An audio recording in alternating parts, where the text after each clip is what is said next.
I was no academic genius at school, you know. I did enough to get by. I was spending a lot of time, even then, acting, you know, with the professional theatres and with repertory and the Globe, so that when I got into the 7th form, I'd had a car accident, which I ended up putting my dad's brand new Morris 1800 in the harbour.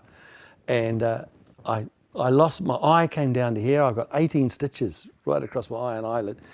And when I went back to school, I'll never forget this. I was at Otago Boys High School and the rector came up to me and he went, "Baldock, if there was any drink involved, you're out."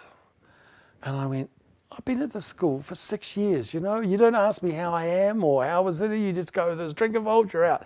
And that kind of went, maybe it's time to move on.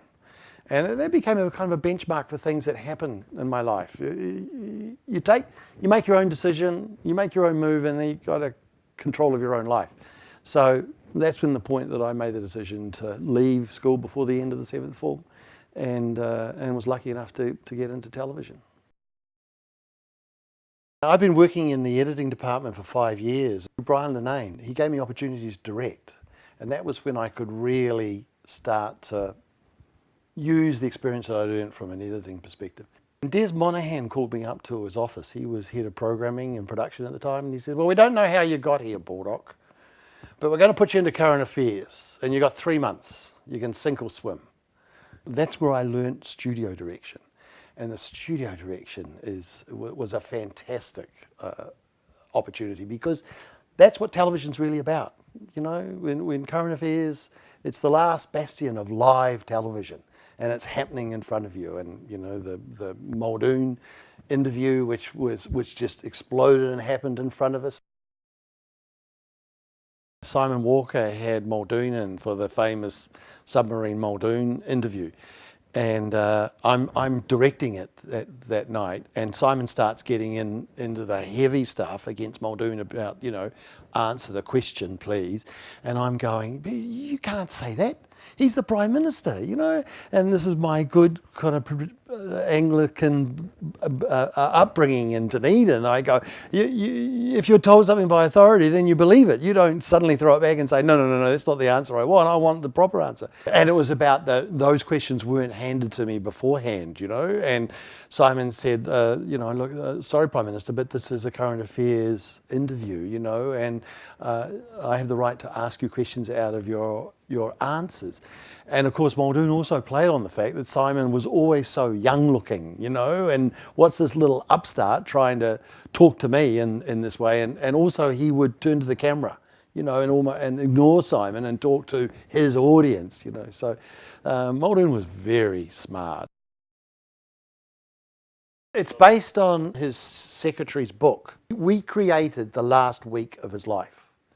It was the start of what you see a lot today, of the kind of the dramatizations, you know, the recreating. But instead of recreating with actors or recreating, you know, the moments, we did it with the real people. So there was one occasion we wanted to recreate the last cabinet meeting that Kirk chaired. And it was during his time was when they created the famous oval table. And we flew into there that morning, all the cabinet ministers from the time that were still alive or able. And the air was just electric. And after discussions, and then Ian sort of interviewed everyone, you saw the tears in their eyes. They were back in that time. They were back in that moment. And that's what taught me a lot in terms of documentary making, which then flowed on to when I did Pacific Rescue. If you can put people back into that time, if you can put them into the moment when they relive, then that's when you get the gold. That's where you get the insight. That's where you get the little comments that no one even thought about or heard about until it comes out in that moment.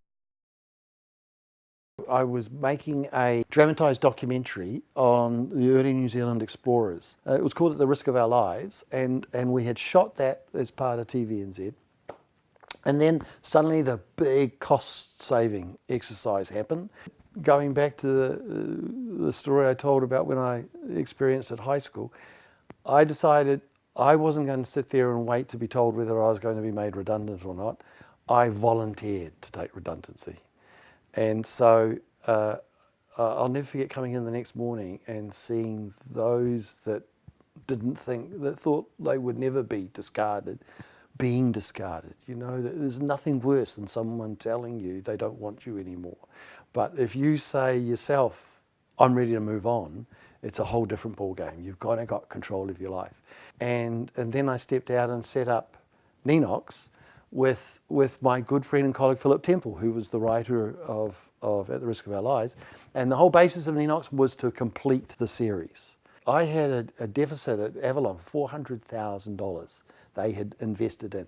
I raised $400,000 through Colenso advertising with BNZ that they would put in to sponsor. So it would be the first major sponsored show, but they wanted it on at 8:30, and the show should be on at 8:30. It was an 8:30 show, but no. The new programmers went, no, 9:30. This is going 9:30. They wouldn't budge. And so because of that, they lost the $400,000 investment from the BNZ. And the show eventually played in January during dead time. Well, everyone got their shock of their lives at the Feltex Awards that year because we were nominated in 5 categories. Yet at the time, it was discarded. But that was Ninox. That was the start of Ninox. I was ignorant enough to think, or arrogant, I guess, that think if you can make a good show, then your business will grow and build. But it's not, research and development is the fundamental basis of any development. And I'm afraid after we did At the Risk of Our Lives, we didn't work again for 12 months. We couldn't get anything up. Philip Temple went, oh, this business is too hard, I'm out. He went back to writing. I was on my own and found a new partner in Bronwyn Stewart. She had been the marketing manager at the Natural History Unit. We had seen the evolution of these new kind of renovation shows that were happening, and we were looking for some edge, something that we could do on a local basis. And I went, well, what if we renovated a house? And that was kind of the genesis of what we could do with Dream Home. You get your mates in, you get everyone to help, you give them a beer at the end of the day, and you create something. Every one of those couples, we got a great television series out of it. They got a much better understanding of themselves as people and relationships, and their lives changed, So it was a real win-win. But it was also an opportunity to really bring in the relationship, the commercial relationship. It was the first real example of product placement. It scared the living daylights out of me because I knew how big it was and how important it was. We were originally going to do Our People, Our Century with 4 families following right through the century. And in halfway through production, Jeff Stephen moved over from TV3 into TVNZ and went, nah, that's going to be boring. Because if we do, 1900 to 1920, there's bugger all footage. And what are we going to see? So he made me rethink the structure of it. So we still had the same basis. It was families and family stories, but we stretched it from 4 families to 20 families, and we made it theme-based. And so that way we told the whole story of a century, of that theme of the century, whether it was families, whether it was war, whether it was poverty, or rich and poor. We told them in each episode through the whole century. And it was right, it was a really good insight. It made it work. I co-produced that with Ray Waru, and Ray Waru has the most fantastic brain and insight. I'm not the intellectual, but Ray is, so he could really bring that strength to it. I could bring the personal, intimate stories into it. What brought us to our knees, and we were brought to our knees, was we had those enormous changes with no change in the budget. So that almost killed Ninox because, it cost us another $400,000 or $500,000.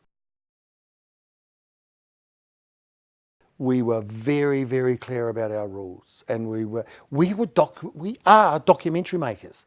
I'm not going to do anything that's going to ruin 40 years of experience and reputation as a documentary maker. So what we did on Sense and Murder was absolutely straight. What you see is what you got. How some of those things happen, I don't have a logical explanation for. We were putting enormous things at risk. Because when you're doing sensing murder and you're setting your psychic up for the reading, you have no idea what's going to come out. You don't know whether they're going to get any understanding or any insight at all. So you could have a whole 90-minute, and they were 90-minute primetime shows. They were the biggest budgeted shows that had been done at the time, 200,000 an ep. That was unheard of.